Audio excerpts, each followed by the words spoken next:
Assalamualaikum warahmatullahi wabarakatuh. Perkenalkan, nama saya Husain Pamungkas Chandra Kusuma, NIM F1B019077. Pada mata kuliah Modernitas dan Korupsi ini, saya akan mempresentasikan atau menjelaskan salah satu lembaga pemberantasan korupsi yang ada di Indonesia, yaitu KPK. Nah, langsung aja kita bahas tentang KPK. Komisi Pemberantasan Korupsi Republik Indonesia atau biasa disingkat KPK adalah lembaga negara yang dibentuk dengan tujuan meningkatkan daya guna dan hasil guna terhadap upaya pemberantasan tindak pidana korupsi. KPK bersifat independen dan bebas dari pengaruh kekuasaan manapun dalam melaksanakan tugas dan wewenangnya.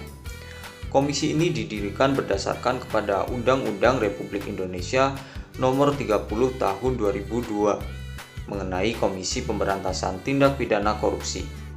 Dalam pelaksanaan tugasnya, KPK berpedoman kepada 5 asas, yaitu kepastian hukum, keterbukaan, akuntabilitas, kepentingan umum, dan proporsionalitas. KPK bertanggung jawab kepada publik dan menyampaikan laporannya secara terbuka dan berkala kepada Presiden Indonesia, Dewan Perwakilan Rakyat, dan Badan Pemeriksa Keuangan. KPK dipimpin oleh pimpinan KPK yang terdiri atas 5 orang, seorang ketua merangkap anggota, dan 4 orang wakil ketua merangkap anggota. Pimpinan KPK memegang jabatan selama 4 tahun dan dapat dipilih kembali hanya untuk sekali masa jabatan. Dalam pengambilan keputusan, pimpinan KPK bersifat kolektif kolegial. Ketua KPK saat ini adalah Firly Bahuri yang menjabat sejak 20 Desember tahun 2019.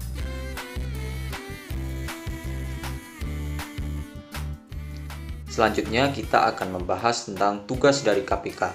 Komisi Pemberantasan Korupsi mempunyai tugas. Yang pertama, koordinasi dengan instansi yang berwenang melakukan pemberantasan tindak pidana korupsi. Yang kedua, supervisi terhadap instansi yang berwenang melakukan pemberantasan tindak pidana korupsi. Yang ketiga, melakukan penyidikan, dan penuntutan terhadap tindak pidana korupsi. Yang keempat, melakukan tindakan-tindakan pencegahan tindak pidana korupsi. Dan yang kelima, melakukan monitor terhadap penyelenggaraan pemerintahan negara.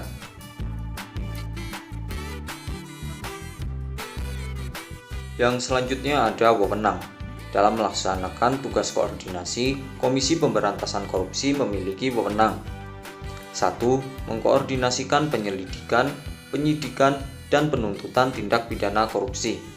Yang kedua, menetapkan sistem pelaporan dalam kegiatan pemberantasan tindak pidana korupsi. Yang ketiga, meminta informasi tentang kegiatan pemberantasan tindak pidana korupsi kepada instansi yang terkait. Yang keempat, melaksanakan dengan pendapat atau pertemuan dengan instansi yang berwenang melakukan pemberantasan tindak pidana korupsi. Dan yang kelima, meminta laporan instansi terkait mengenai pencegahan tindak pidana korupsi.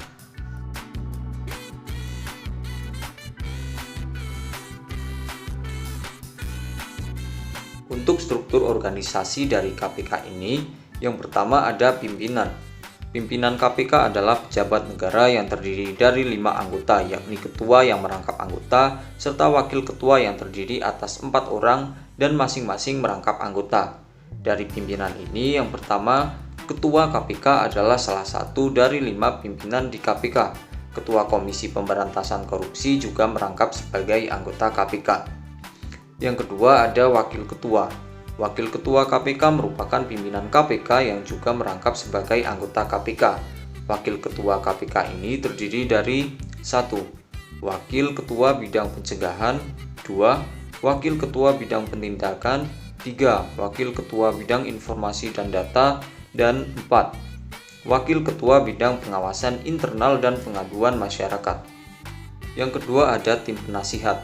Tim penasihat berfungsi memberikan nasihat dan pertimbangan sesuai dengan kepakarannya kepada Komisi Pemberantasan Korupsi dalam melaksanakan tugas dan wewenang Komisi Pemberantasan Korupsi.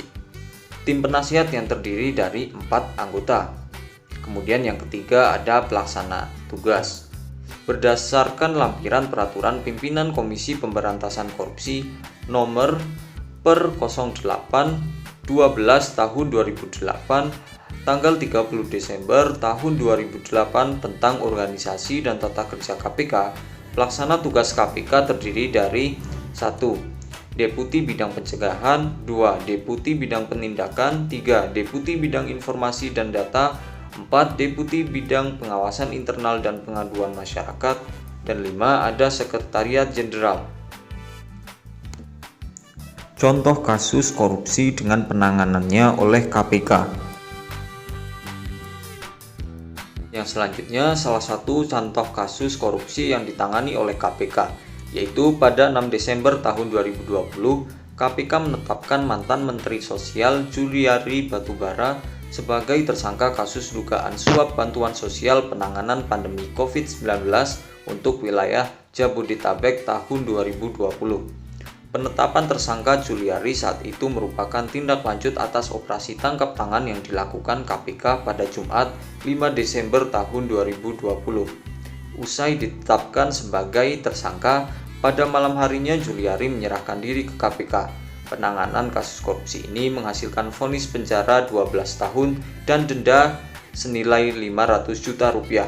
Kemudian Juliari dijatuhi hukuman oleh Hakim Pengadilan Tindak Pidana Korupsi Jakarta dengan pidana penjara 12 tahun plus denda 500 juta pada 23 Agustus 2021. Hakim juga mewajibkan Juliari membayar uang pengganti sejumlah 14, miliar rupiah. Nah, itu tadi sedikit penjelasan mengenai KPK. Semoga videonya dapat bermanfaat. Terima kasih. Wassalamualaikum warahmatullahi wabarakatuh.